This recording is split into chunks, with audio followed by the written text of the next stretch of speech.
अस्सलामुअलैकुम, मेरा नाम है काशिफ और आप देख रहे हैं स्टोरीज 2.0।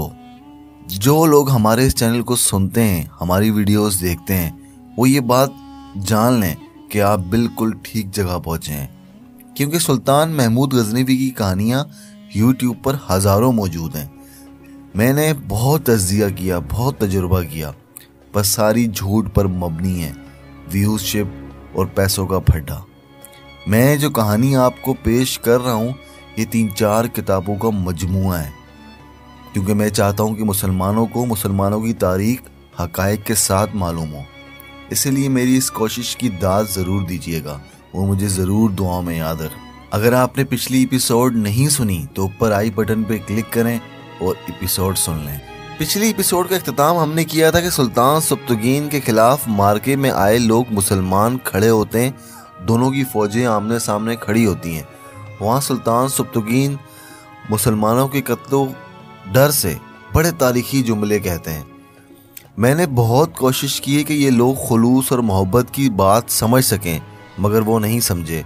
मैं अपने बेटों को कत्ल कर सकता हूँ, अपने मज़हब को कमज़ोर होता नहीं देख सकता। इस्लाम का सिपाही अपनी हुकूमत के लिए नहीं लड़ता, बल्कि अल्लाह की हुकूमत को मजबूत करने और गुमराह इंसानों को उस हुकूमत तले लाने के लिए जहाद किया करता है। क्या तुम कौम की इन बेटियों को भूल सकते हो जो कुफार के कब्जे में आए हुए इलाकों में अपनी इज्जत लुटा बैठी हों? क्या तुम बर्दाश्त कर लोगे कि कोई काफिर तुम में से किसी की बेटी को हवसकारी के लिए इस्तेमाल करे? ये मुसलमान हुक्मरान जो तुम्हारे साथ लड़ने के लिए अपनी फौजें लाए हैं, अपनी बेटियों की इज्जत और आबरू से दस्तबरदार हो चुके हैं। वो अपने मजहब और अपनी कौम का वकार का क्या तहफ़्फ़ुज़ करेंगे? सुल्तान सब्तुगीन की आवाज़ में जोश और जज्बात का लरज़रा पैदा होता चला जा रहा था, और इसके असर से इसकी और नू की फ़ौज में बेचैनी बढ़ती जा रही थी। सुल्तान का एक एक लफ्ज़ अस्करियों के दिलों में उतरता जा रहा था, जोश व खरोश बढ़ता जा रहा था, मगर सुल्तान सब्तुगीन को इससे ज़रा भर खुशी नहीं हुई। इसी रोज़ इसने अपनी फ़ौज को जंग की तरतीब में खड़ा कर दिया। खुद कल्ब में रहा, इसने महमूद और नो को भी अपने साथ रखा। मुखालिफ कैंप में दारा तजुर्बाकार और काबिल जनरल था। इसने सुल्तान सब्तुगीन की फ़ौज को जंगी तरतीब में तैयारी की हालत में देखा तो फ़ौरन अपनी मुत्तहद अफवाज को जंगी तरतीब में कर लिया। वो जानता था सुल्तान सब्तुगीन को हमला करने का मौका दिया तो वो जीत जाएगा। वो सुल्तान की चालों और जंगी तजुर्बों से अच्छी तरह वाकिफ़ था। इसे ये भी मालूम था कि सुल्तान को मोहलत दी तो उसके शब खून मारने वाले जोशीले सिपाही हमारे ऊपर आ जाएंगे और वह फौज को थका कर और बिखेर कर मारेंगे। दारा ने निहायत अच्छी चाल चली। इसने कल्ब पर हमले की करने के बजाय अपने मुंतखब दस्ते दूर के चक्कर से आगे बढ़ाकर सुल्तान की फौजों के दोनों पहलुओं पर हमला कर दिया। यह हमला गैर मुतवक्का और शदीद था। मौरिख लिखते हैं कि सुल्तान सब्तुगीन के लिए दारा की यह चाल गैर मुतवक्का थी। इसके पहलुओं के दस्ते बेखबरी में दबोचे गए और थोड़ी ही देर बाद इसके कदम उखड़ने लगे। दारा ने अपनी फौज का खासा बड़ा हिस्सा अपने पास इस मकसद के लिए रखा हुआ था कि जबकि सुल्तान के पहलुओं के दस्ते उखड़ेंगे तो सुल्तान अपने दाएं और बाएं मदद देने पर मजबूर हो जाएगा। इस वक्त दारा दिल पर वार करेगा, मतलब सेंटर में। सुल्तान सब्तुगीन के लिए बिल्कुल यही सूरत हाल पैदा हो गई। शिकस्त साफ नजर आने लगी। इसने पहलुओं को कायम रखने के लिए अपने रिजर्व दस्ते से कम सिपाही आगे भेजे तो दस्ता कमजोर हो गया। वो दारा की चाल समझ गया लेकिन बेबस हो गया। इसके दोनों पहलू कट रहे थे। वो सामने के हमले के लिए तैयार हो गया। इसने महमूद और नौ से कहा, मेरे बेटो, आज हमें जिंदगी का आखिरी मार्का लड़ना है। मैदान दुश्मन के हाथ आ गया है। इस जोर का मशहूर मोहम्मद कासिम फरिश्ता लिखता है कि आइन इस वक्त जब सुल्तान सब्तुगीन को अपनी शिकस्त सामने नजर आ रही थी, एक घोड़ा दूर से दौड़ता हुआ तेज रफ्तार में उसकी तरफ बढ़ रहा था। ये सवार दुश्मन की सफ़ों से आया था। वो गिर्द से निकला तो देखा कि इसकी तलवार नियाम में थी। इसने अपनी ढाल अपनी पीठ पर रखी थी, जिसका मतलब ये था कि वो लड़ने के लिए नहीं, दोस्ती का पैगाम लेकर आया है। इसके पीछे दुश्मन की फौज के बहुत से दस्ते थे। जब वो सुल्तान सब्तुगीन के करीब आया तो सब देखकर हैरान रह गए कि वो दुश्मन का कोई आम एलची या कासिद नहीं था। वो दुश्मन का काबिल एहतराम जनरल दारा था। वो घोड़े से उतरा, इसने अपनी तलवार और ढाल सब्तुगीन के आगे फेंक दी। दारा ने कहा, सुल्तान, मैं इस्लाम के दुश्मनों के खिलाफ लड़ता रहा हूँ, मैं अपने भाइयों के खिलाफ नहीं लड़ सकता। मैं अपने महफूज दस्ते साथ लाया हूँ। मैं जिनका सिपा सालार हूँ वो बादशाही के लालची हैं।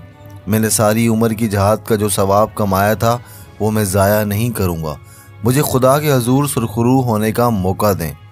इसने इन दस्तों को जो इसके साथ आए थे हुक्म दिया कि पीछे मुड़ें और अमीर फाइक वगैरह की फ़ौज पर हमला कर दें। इसने इस हमले की क़यादत खुद की। सुल्तान सब्तुगीन ने अपने तमाम रिज़र्व दस्ते महफूज कर दिए और 2 हिस्सों में तकसीम कर दिए। एक की क़यादत महमूद के पास थी और दूसरे की क़यादत सुल्तान के पास थी। 9 को सुल्तान ने अपने साथ रखा क्योंकि वो कमसन और नातजुर्बाकार था। गुनहगार के हौसले जल्दी पस्त हो जाया करते हैं। फाइक और बू अली हसन अपनी फ़ौजों को सुल्तान और दारा के रहमो करम पर छोड़कर भाग गए। इनकी कुछ फ़ौज भी भाग गई, इनके पीछे पीछे चली गई। उन्होंने जुरजान जादम जाने का फैसला किया, जहाँ के हुक्मरान फ़ख्र अल दौला ने इन्हें पनाह दी। सिपा सालार दारा के सीने में ईमान का शोला कुछ ऐसा भड़का था कि वो जरजान तक उन गद्दारों को ताक़ुब करने पर जोर दे रहा था।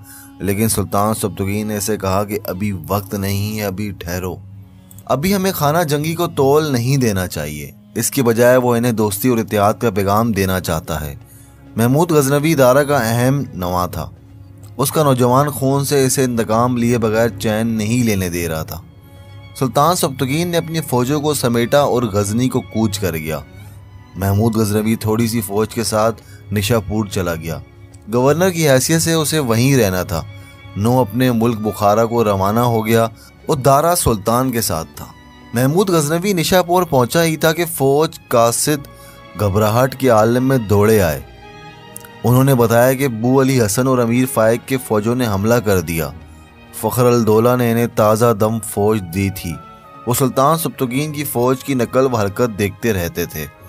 उन्होंने देखा कि सुल्तान सब्तुगीन और दारा फ़ौज का ज़्यादातर हिस्सा अपने साथ ले गए हैं और महमूद थोड़ी सी फ़ौज के साथ निशापुर रवाना हो गया है, तो उन्होंने निशापुर पर हमला कर दिया। महमूद गजनवी ने इन्हीं कासिदों को सुल्तान सब्तुगीन के पीछे दौड़ाया और ख़ुद फ़ौज की कमान लेकर मुकाबले के लिए बढ़ा, मगर दुश्मन मैदान में छा चुका था। महमूद की पोजीशन इतनी कमज़ोर थी कि वो घेरे में आ गया।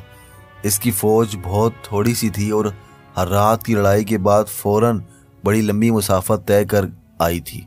महमूद इसे बरवक्त लड़ाई की तरतीब और तंजीम में ला ही ना सका। इसका नतीजा हुआ कि महमूद को पसपा होना पड़ा। वहाँ तो पसपाई भी नामुमकिन नज़र आ रही थी। अंजाम यही नज़र आ रहा था कि महमूद पकड़ा जाएगा और इसकी फ़ौज भी जंगी कैदी हो जाएगी या मारी जाएगी। दोनों कासिदों के घोड़े गजनी की तरफ उड़े जा रहे थे। महमूद गजनी की किस्मत खुदा के बाद इन कासिदों के हाथ थी। सफ़र लंबा था। मौरिख लिखते हैं कि दूसरे दिन जब बू अली हसन और अमीर फाइक ने अपने अकब में गिरद के बादल उठते देखे तो वो बहुत खुश हुए कि फ़ख्र अल दौला ने कमक भेजी है। नाज़रीन, कमक फ़ौजी दस्ते को कहा जाता है। अब वो सुल्तान महमूद गजनवी की फ़ौज को कच्चे की तरह चबा जाएंगे, क्योंकि वो बहुत खुश थे कि ये जो फ़ौजी दस्ते आ रहे हैं ये हमारे लिए मदद के आ रहे हैं। पर जैसे ही गिरदो नवा की मिट्टी ख़त्म हुई तो जब फ़ौजी दस्ते करीब आए वो सुल्तान सब्तुगीन की फ़ौज थी। उन्हें यकीन नहीं आ रहा था कि सुल्तान इतनी जल्दी आ जाएगा। सुल्तान के साथ दारा था। दोनों ने बू अली हसन और अमीर फाइक की फ़ौज को घेरने में लेने के लिए अपनी फ़ौज पहलुओं में फैला दी। दोनों बागियों ने देखा कि पसपाई के रास्ते बंद हो चुके हैं, तो उन्होंने अपनी फ़ौज को समेटकर सुल्तान सब्तुगीन की फ़ौज के वसत में आमने सामने हमला कर दिया। महमूद गजनवी जो पसपाई की हालत में था पीछे मुड़ा। मशहूर मुहर्रिक फरिश्ता लिखता है, महमूद ने सख्त गुस्से में आए और शेर की तरह गद्दारों की फ़ौज पर हल्ला बोल दिया। उसकी हालत पागलों की सी थी। बू अली हसन और अमीर फाइक की फ़ौज कुचली गई, मगर इन दोनों गद्दारों का कोई पता न चल सका कि किधर निकल गए। फतह मुकम्मल थी। सांप का सर कुचल दिया गया था। इधर लाहौर में हिंदू राजा, महाराजा, बल्ख, बुखारा और खुरासान वगैरह पर हमला और कब्ज़ा करने के लिए मुत्तहद फ़ौज तैयार करने में दिन रात मसरूफ़ थे। इन तैयारियों में पूरी हिंदू कौम शामिल थी। मर्द और औरतें मेहनत मुशक्क़त करके सरकारी ख़जाना भरने में लगी हुई थी। राजाओं महाराजों ने अपनी इख्तलाफात और अदावतें ख़त्म कर डाली थीं। मंदिरों में लोगों की दिमागों में ये जनून पैदा किया जा रहा था कि हिंदू मत को इस्लाम से महफूज करने के लिए इस्लामी मुल्कों पर कब्जा करना बहुत ज़रूरी है। इधर इस्लामी मुल्कों में दो इस्लामी फ़ौजें एक दूसरे का खून बहा रही थी। इक़्तिदार परस्त अपनी हवस की खातिर इस्लाम की अस्करी कुव्वत तबाह कर रहे थे और कौम के बेटे कट रहे थे। पेशावर, लाहौर और भटिंडा में गजनी के जो जासूस थे वो गजनी को सही और बरवक्त इतलाएँ बेचने के लिए मौत के साथ खेल रहे थे। इनका जज्बा, ईसार, शुजाअत और फ़र्ज शनासी के मुजाहरों को खुदा के सिवा देखने वाला कोई ना था। ये गुमनाम जांबाज थे जिन्होंने अपने ऊपर पर्दा डाले रखने के लिए अपने नाम भी बदल डाले थे, मगर उनको मुल्क के दो चार ईमान फरोश इनकी जहाद पर मिट्टी डाल रहे थे। सुल्तान सब्तुगीन ज़रा सताने के लिए और फ़ौज को आराम देने और नई भर्ती के लिए बल्ख चला गया। वहीं क़याम का फ़ैसला किया। तब उसे एहसास हुआ कि जिस बीमारी को वो दबा रहा था वो मामूली समझता रहा, वो जानलेवा रोग है। जंग व जदल ने उसे अपनी सेहत की तरफ ध्यान देने की मोहलत ही नहीं दी थी। तबीबों ने उसका इलाज शुरू किया लेकिन मर्ज बढ़ता चला गया।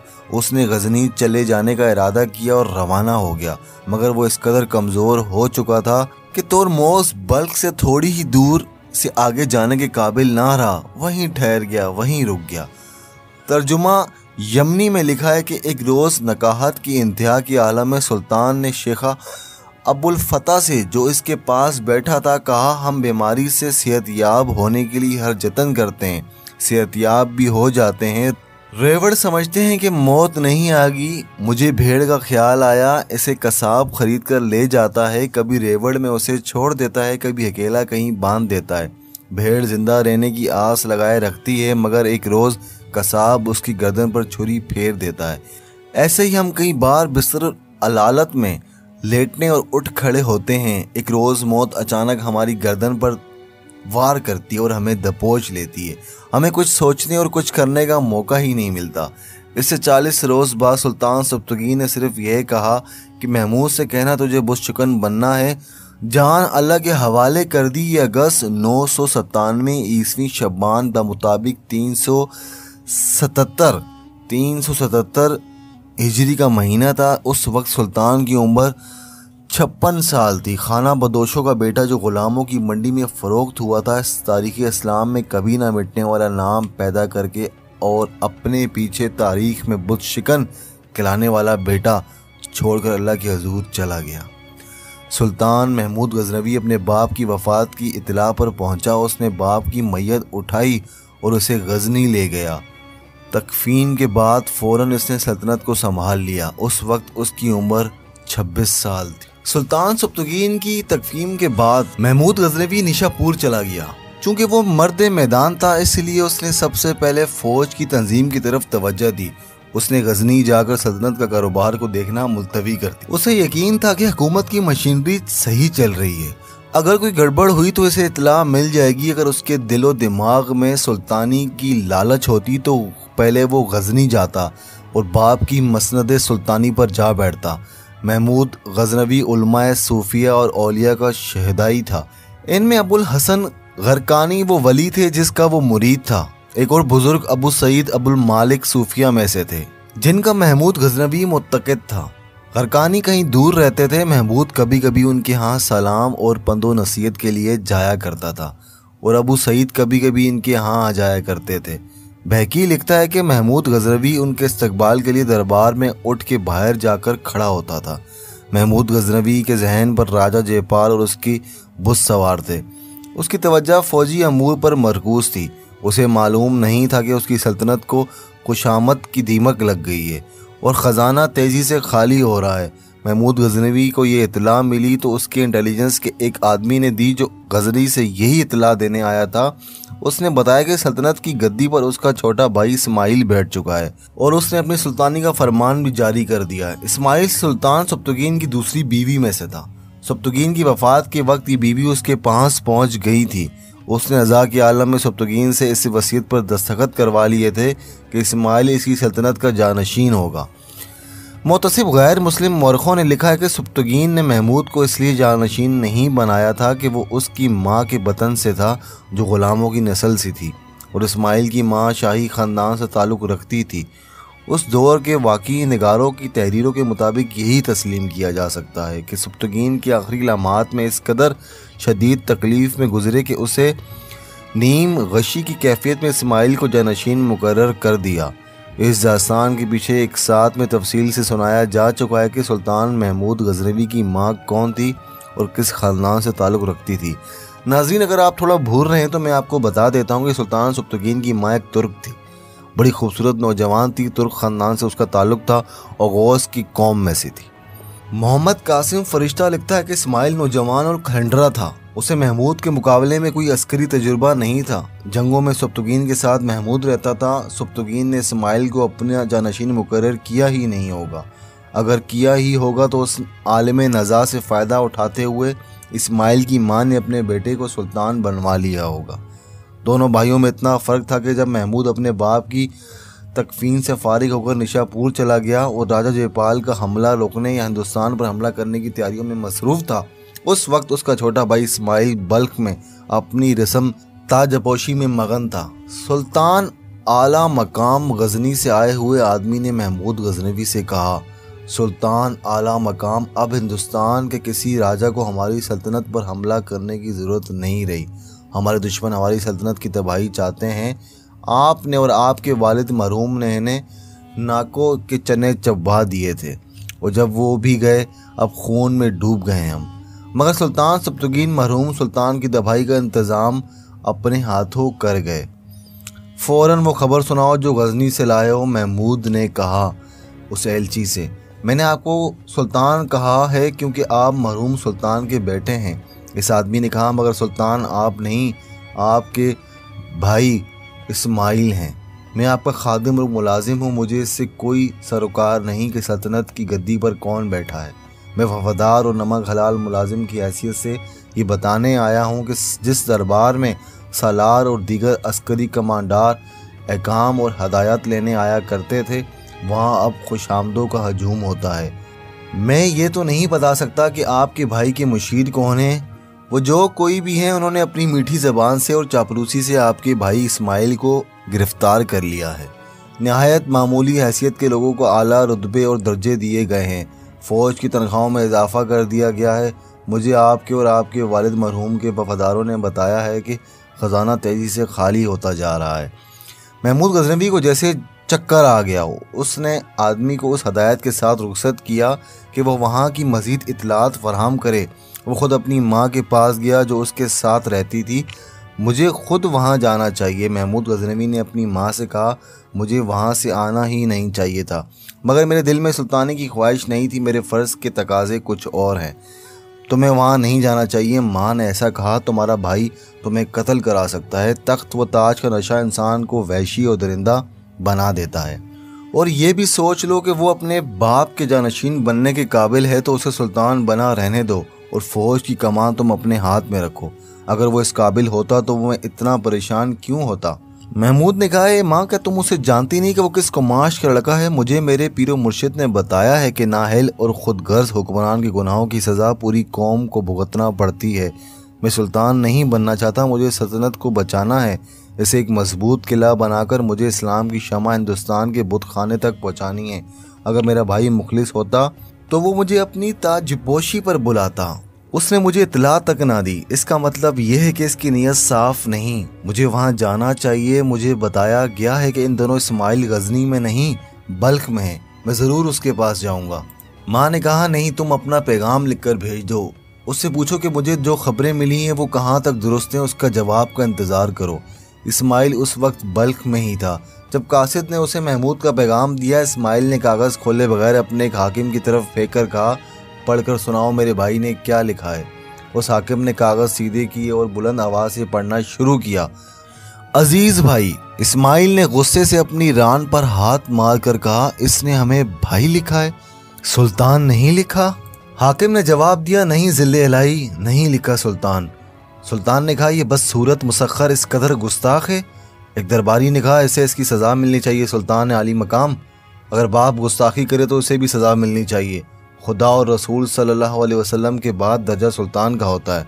ज़िले इलाही की सवारी जिस राह से गुजरती है, इस राह पर रियाया सजदे करती है।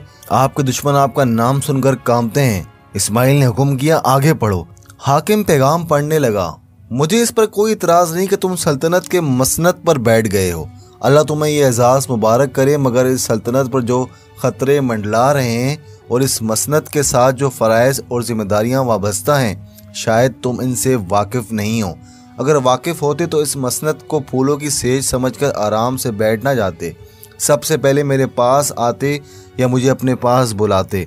अगर तुम मुझे इस काबिल समझते हो तो अपने बाप का बेटा समझकर ही अपनी ताजुपोशी में शरीक कर लेते। इससे मुझे शक हो रहा है कि तुम्हारी नीयत ठीक नहीं। ये दरबारी चापलूसों ने तुम्हारी नातजुर्बाकारी से फ़ायदा उठाते हुए तुम्हारी नीयत ठीक नहीं रहने दी।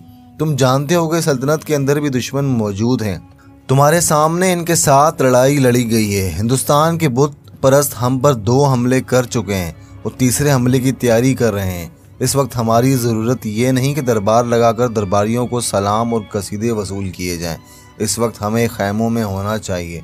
अगर तुम ये बेहतर समझते हो कि सुल्तनत का कारोबार संभाल सकते हो तो तुम्हें जंगी क़यादत संभाल लेता हूँ। इस वक्त जंगी अमूर की तरफ तवज्जो ज़्यादा देने की ज़रूरत है। मैं सिर्फ इस सूरत में तुम्हें सुल्तानी सौंप सकता हूँ कि तुम अच्छे और बुरे में, दोस्त और दुश्मन में, नेक और बद में तमीज़ करने के काबिल हो जाओ। मगर मुझे यकीन है कि तुम इस काबिल नहीं हो। तुमने सिर्फ उन लोगों को रुतबे दिए हैं जो मीठी ज़बान से तुम्हारी तारीफ़ करते हैं और तुम्हारी चापलूसी करते हैं। मैं अगर हौसा होता तो मैं हरगिज़ ऐसा नहीं करता। और दूसरा, तुमने फ़ौज की तनख्वाह बढ़ाकर इस्लामी हमारे ख़जाने पर बोझ डाल दिया है। तुम ये भी भूल गए हो कि तुम एक इस्लामी सल्तनत के सुल्तान हो और तुम्हारे ऊपर एक खलीफा भी है। मेरी एक तजवीज़ मान लो ताकि मैं फ़र्ज़ अदा कर सकूं जो मरहूम बाप अधूरा छोड़ गया है। एक दरबारी ने कहा, आप हुक्मरानी के काबिल नहीं तो कौन है? वहाँ जितने दरबारी मौजूद थे उन्होंने महमूद गज़नवी के पैगाम के ख़िलाफ़ बातें की। इन सब को इस्माइल ने रुतबे दिए हुए थे। महमूद ने इन्हीं लोगों से इस्माइल को ख़बरदार किया था। इस्माइल ने अपने बड़े भाई को इतनी सी ही भी अहमियत नहीं दी थी कि इसके पैगाम तन्हाई में पड़ता। दरबारी अहदेदारों ने 2 तूफ़ान खड़ा कर दिया और इस्माइल इस तूफ़ान में उड़ने लगा।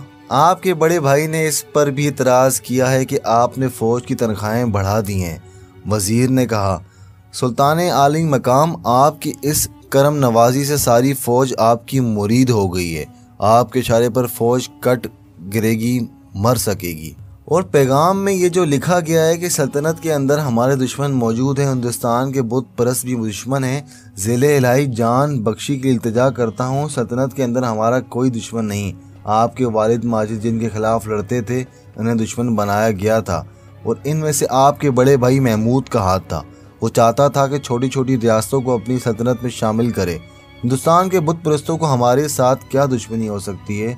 हम उनकी तरफ दोस्ती का हाथ बढ़ाएंगे। हमें जंग जदल से क्या लेना देना? वज़ीर की तायद में कई एक आवाज़ें सुनाई दी। सिर्फ एक बूढ़ा था जो खामोश बैठा कभी इस्माइल को कभी इन लोगों को देखता था। जब वज़ीर ने कहा कि हमें जंग व जदल से क्या, तो वो उठकर खड़ा हो गया। वो ख़जाने का वज़ीर आला फ़र्क ज़ादा इब्राहिम था। उसने कहा, जो अपनी इज्जत, अपना वक़ार और अपना ईमान बेच डाले, इन्हें जंग व जदल से क्या? गुस्से से फ़ारूक ने ये बातें कहीं। इस्माइल इब्ने सुब्तगीन, तू मेरे हाथों में पैदा हुआ था, मेरे सामने पल के जवान होकर बड़ा हुआ, मगर तू बच्चा है और इन ईमान फरोशों के हाथ खेल रहा है। ये तुझे अपना कठपुतली बना चुके हैं, लिहाजा खुदा का वास्ता ये लालची लोगों ने तुझे अंधा कर दिया है। तूने अपने आप को इस सल्तनत पर ठोंसा है। तुझे न कौम ने सुल्तानी दी है, न खुदा ने सुल्तानी दी है। तू इस मसनद के बैठने के काबिल बिल्कुल नहीं। तेरे भाई ने ठीक लिखा है कि तूने इन लोगों में सिर्फ ये खूबी देखी कि खुशामदी हैं। ये तुझे तबाही की रास्ते पर ले जा रहे हैं, ये अपना पेट भर रहे हैं। उन्होंने ख़जाने खाली कर दिया है। ये तुझे मशवरा दे रहे हैं कि हिंदुस्तान के बुत परस्तों की तरफ दोस्ती का हाथ बढ़ाओ। इनका मतलब सिर्फ ये है कि किसी से जंग व जदल ना हो और ईमान फरोश मनमानी और ऐशो इशरत करते रहें। वज़ीर ने कहा, सुल्तानम, ये बहुत बूढ़ा हो गया है, इसका दिमाग ठिकाने पर नहीं रहा। इसे वजीफ़ा देकर घर भेज दें, जहाँ जाता है ऐसे ही वहीं तबाही बकता रहता है। इस्माइल ने हुक्म दिया, ले जाओ इसे। दरबारी उस पर टूट पड़े और उसे धकेलते हुए बाहर ले गए। उसकी आवाज़ सुनाई देती रही, जहाँ भाई सल्तनत की खातिर एक दूसरे के दुश्मन हो जाते हैं, वहाँ से रहमत के फरिश्ते उठ जाया करते हैं। फतह सच की होती है, फतह सच की होती है इस्माइल। उस बूढ़े ने जाते हुए बड़ी नदामत से ये बातें इस्माइल को कहीं। तो नाजरीन आगे क्या होगा? इस्माइल अपने दरबारियों के हुक्म के मुताबिक, जिन्होंने उसको घेर रखा है मुट्ठी में, महमूद गजनवी को गिरफ्तार करेंगे, उस पर क्या जुल्म सितम करेंगे, आगे क्या माजरा होगा? क्या मुसलमानों के दुश्मन हो जाएंगे, भाई भाई का कातिल हो जाएगा, भाई भाई के ख़िलाफ़ खड़ा हो जाएगा? ये सब कुछ जानने के लिए मेरी अगली एपिसोड का ज़रूर इंतज़ार करना। रोज़ाना रात को 8 बजे से लेकर 9 बजे तक हमारी एपिसोड अपलोड हो जाती है। आपसे गुजारिश है, मेरी की गई मेहनत को ज़रूर सुनिए, मुझे सराहिए, ताकि मैं मज़ीद और कहानियाँ आपके सामने पेश कर सकूं। अल्लाह ताला आप सबको खुश रखे। मुझे दुआओं में याद रखना। मुसलमानों को अरूज बाला हो, बाला हो, बाला हो। अल्लाह ताला फ़लस्तीन को आज़ाद कराए। कोई मर्द मुजाहिद आए जो उसको ले उठे, यहूद को। अपना बहुत